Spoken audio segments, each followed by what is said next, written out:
Hello everyone, स्वागत है आप सभी का टेक्निकल एनालिसिस की इस वीडियो में।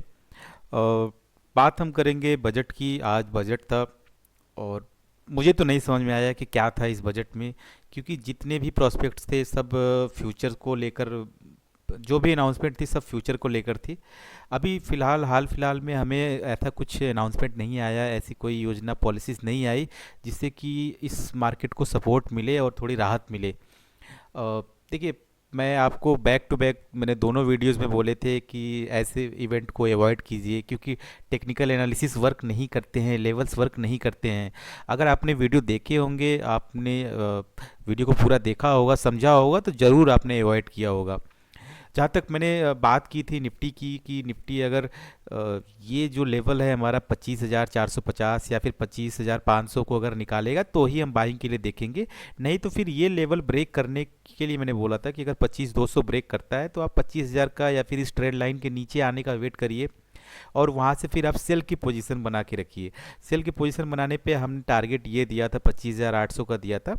लेकिन आज एक नया लेवल इंट्रोड्यूस हुआ है 25,575 के आसपास का।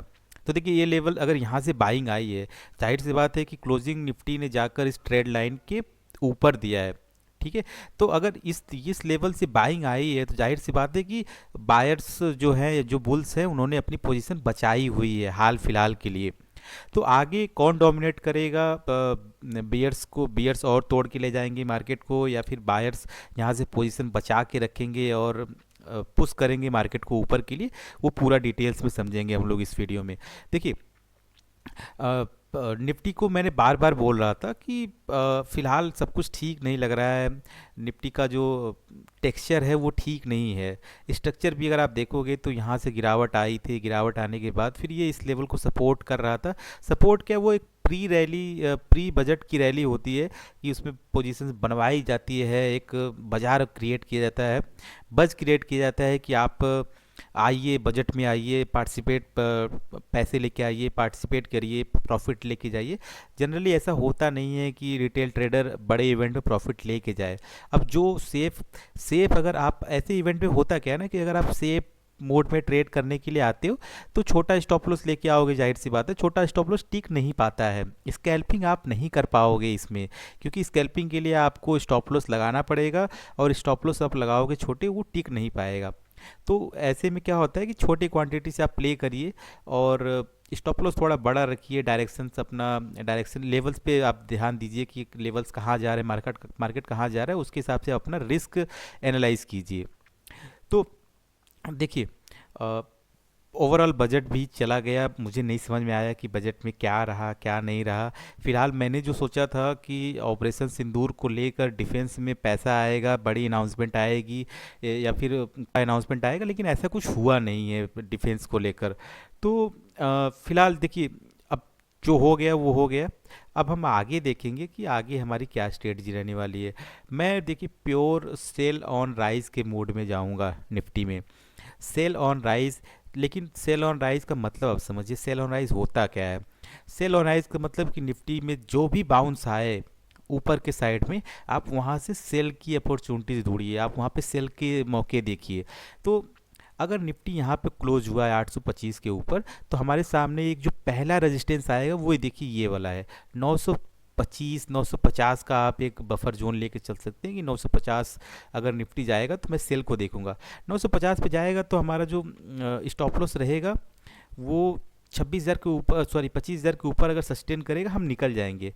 मतलब हमारा ऑप्शन में 20 पॉइंट का स्टॉप लॉस बनेगा, कैश में हमारा वही 50 60 पॉइंट का स्टॉप लॉस बनेगा।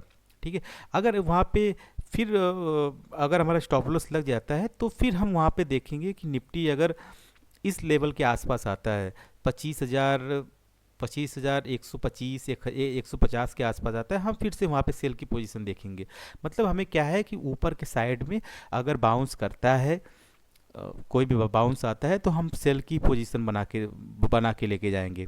लेकिन इन केस ऐसा नहीं होता है, अगर ऊपर जाने के बजाय निफ्टी नीचे जाता है, तो आपको यहाँ पे देखिए, ये ट्रेंड लाइन को ध्यान से देखिएगा।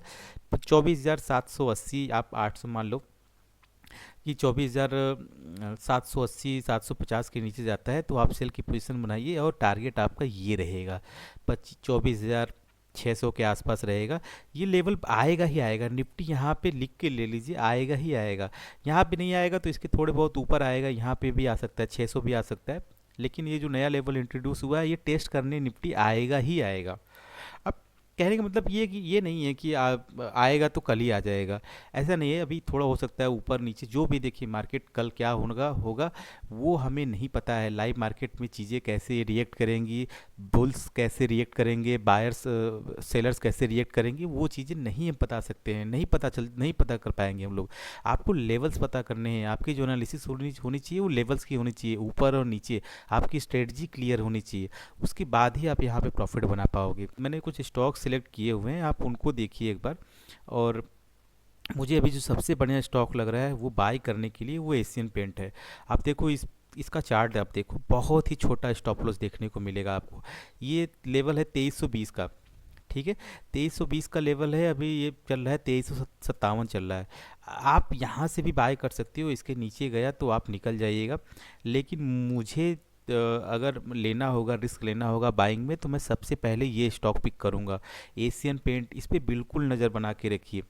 और अच्छा मतलब यहाँ से अगर आप बाउंस देखने को मिलेगा तो अच्छा बाउंस देखने को मिलेगा। देखिए पहला इसको यहाँ पे थोड़ा सा एक कंजेशन मिलेगा, थोड़ा सा ये 2372 के लेवल के आसपास, क्योंकि आप इस जोन को आप देखो कितनी मतलब कितने कैंडल्स इसके अंदर ही बिताया हुआ है। तो ज़रूरी नहीं कि यहाँ से आएगा तो फिर ये बाउंस करके तेज़ी से निकल जाएगा, हो सकता है यहाँ पे फिर से ये रेजिस्टेंस ले, यहाँ पे कंजेशन फील करे। लेकिन मैं अगर रिस्क लूँगा बाइंग में तो सबसे पहले मेरा पहला स्टॉक यही होगा, एशियन पेंट। उसके बाद आप देखना अ, आपका नौकरी है। नौकरी ऐसे पॉइंट पे खड़ा है ना, नौकरी देखिए आज यहाँ पे गया ऊपर, लेकिन चूंकि बजट की वजह से ये थोड़ा सा सस्टेन नहीं कर पाया। लेकिन नौकरी अगर इस लेवल को निकालता है, 1270 को निकालता है, आप बैठ जाइएगा।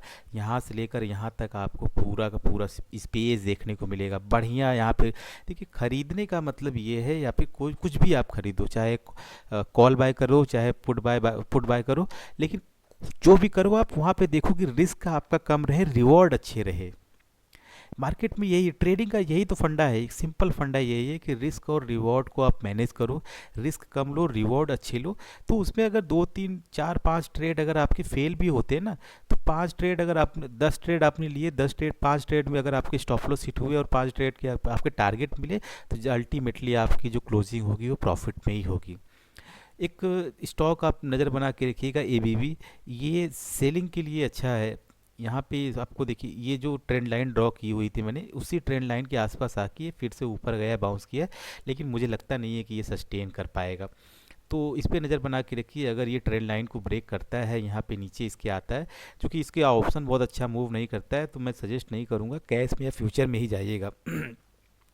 अभी लेने का मतलब है कि अगर आप यहाँ से अभी सेल करोगे तो आपका स्टॉप लॉस भी यही रहेगा, 5600 के आसपास रहेगा। फ्यूचर की मैं बात कर रहा हूँ, कैश की बात कर रहा हूँ, ऑप्शन में लेने लायक ये स्टॉक नहीं है। बाइंग के लिए एक और जो सबसे अच्छा स्टॉक है वो डिवीज़ लैब है। डिवीज़ लैब भी आप यहाँ पे नज़र बना के रखिए। देखिए स्टॉप लॉस इसमें छोटा बनेगा, 6000 के जितना आसपास आप बाय करोगे उतना बेहतर रहेगा। स्टॉप लॉस आपका ये लेवल के नीचे अगर जाता है तो निकल जाना है, ठीक है, 5900 के आसपास रहेगा। 100 पॉइंट देखिए होता क्या है ना कि जैसे आप अगर 3 4 लॉट लेते हैं, 2 लॉट लेते हैं, तो एक लॉट आप 6000 के आसपास बाई करिएगा। अगर उसके नीचे जाता है तो एक लॉट ऐड कर सकते हैं, क्योंकि स्टॉप लॉस 100 पॉइंट का मतलब कैश ऑप्शन में भी आपको 30 40 पॉइंट का स्टॉप लॉस देना पड़ेगा। और रिवॉर्ड तो आपको बहुत अच्छे मिल जाएंगे इसमें।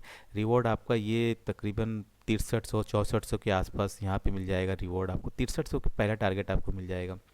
तो आप बोल रहे होंगे कि मैं निफ्टी में सेल ऑन राइज की बता रहा हूँ, खरीदने वाले स्टॉक्स में आप खरीदने वाले स्टॉक्स बता रहा हूँ। तो देखिए उन स्टॉक्स में रिस्क कम है, रिवॉर्ड अच्छा है। निफ्टी का इसका मतलब ये नहीं कि निफ्टी नीचे जाएगा तो सारे स्टॉक्स या फिर सारे इंडेक्स नीचे जाएंगे। कुछ इंडेक्स ऐसे होंगे, कुछ स्टॉक्स ऐसे भी हैं जो परफॉर्म करते हैं डाउन साइड के मार्केट में भी। तो फिलहाल ये सब स्टॉक्स हैं, कल से हम पूरे स्टॉक्स की लिस्ट बनाएंगे और उन पे उनके एनालिसिस करेंगे। फिलहाल हम बहुत बड़ा वीडियो नहीं रखेंगे, छोटे से वीडियो में समाप्त करते हैं। वीडियो अगर आपको अच्छा लगा हो तो लाइक करिएगा, सब्सक्राइब करिएगा, अपने फ्रेंड्स को भी शेयर करिए और कमेंट करना प्लीज़ ना भूलिएगा। धन्यवाद।